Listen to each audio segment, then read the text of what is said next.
Hi, my name is Craig Perry. I'm with Centerline Homes, original founder and president of Centerline Homes.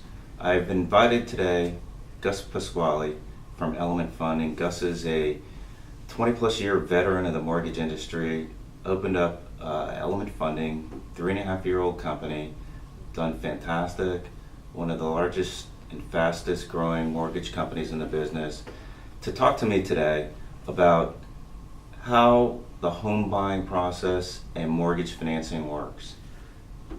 Gus, can you give me a little bit about the difference in today with the mortgage process and what it was when you first started Element Funding? Sure, Craig.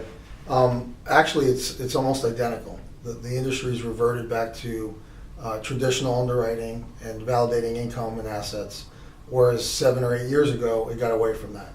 The industry gravitated towards, if you had credit scores at a certain threshold, we got away from verifying income and assets, and I think that's part of what created some of the mortgage challenges. So it actually, as we sit here today, is almost identical to the way it was when I got in the business. And so now you need to collect more documentation. Has that process expanded? What are the number of days that it takes for the time an applicant comes to see you and until he's mortgage approved? Okay. From the time we have a complete package from the borrower, which is tax returns, bank statements, and pay stubs, they can be approved in 72 hours. The actual process itself, if you have an existing home that's ready to close, would take about 3 weeks, because we'll go through our process, through our underwriting. We'll go through the appraisal process where we order an appraisal and that's underwritten.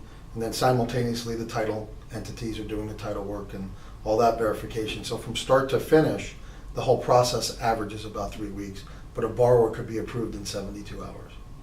And with that, there has been a lot of programs out there in the past, zero down payments, very low down payments, closing costs being paid by the seller. What's today's environment for down payment and closing cost assistance? I think most people are surprised to hear that we're still doing mortgages with 3.5% down. The industry has gravitated away from the zero down payment scenario. Unless you're a veteran, you can do a VA loan with no money down. But FHA still allows us to do loans with 3.5% down. It still allows the seller contributions. And I think a lot of people don't realize that in the marketplace that still exists. The only change to it is the documentation side of it is, we're going to want tax returns, pay stubs, and bank statements. And payment is very important, obviously. And interest rates appear to be low. Where are interest rates today, and what do you think, and where could they possibly go? Interest rates right now are hovering in the low 4% range. There is noise in the marketplace that they will continue to go lower.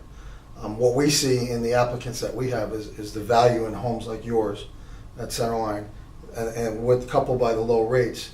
We are actually seeing an increased application pace and interest in the marketplace because the payments are affordable with these low rates, and sometimes we'll get creative with some of the seller contributions to do a buy down and things like that with borrowers that, again, they don't realize is in the marketplace, but it exists.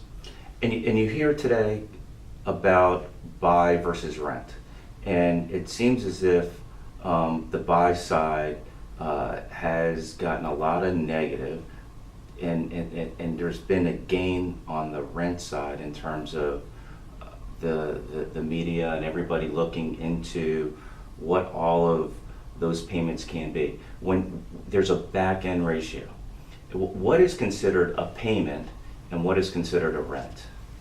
From a payment perspective, that's your mortgage payment, your interest, your taxes, and your homeowners association, the sum of that as a homeowner.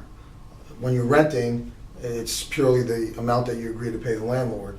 What people don't realize is that there still exists in the marketplace a tax benefit.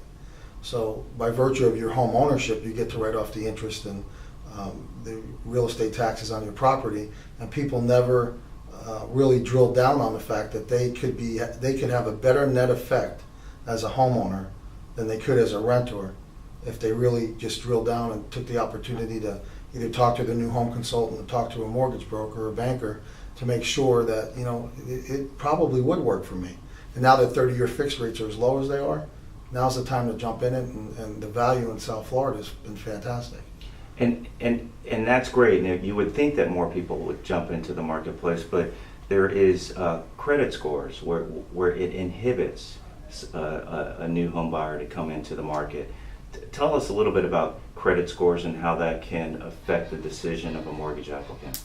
Well, credit scores are driven by, it's called Fair Isaac. Fair Isaac is a company that started the credit scoring system. It looks at your credit history, it looks at your balances of your credit cards and car loans in proportion to the available credit and how punctual you are in your payments. The minimum credit score that you need to have is a 620 to do FHA in the marketplace. Anything below a 620, what we try to do is we'll coach people on how to repair your credit so that you could put yourself in a position to be a homeowner at some point. So, to your point, people that are below the threshold will rent. They'll be driven to rent by virtue of the credit score, but it doesn't mean they need to rent forever.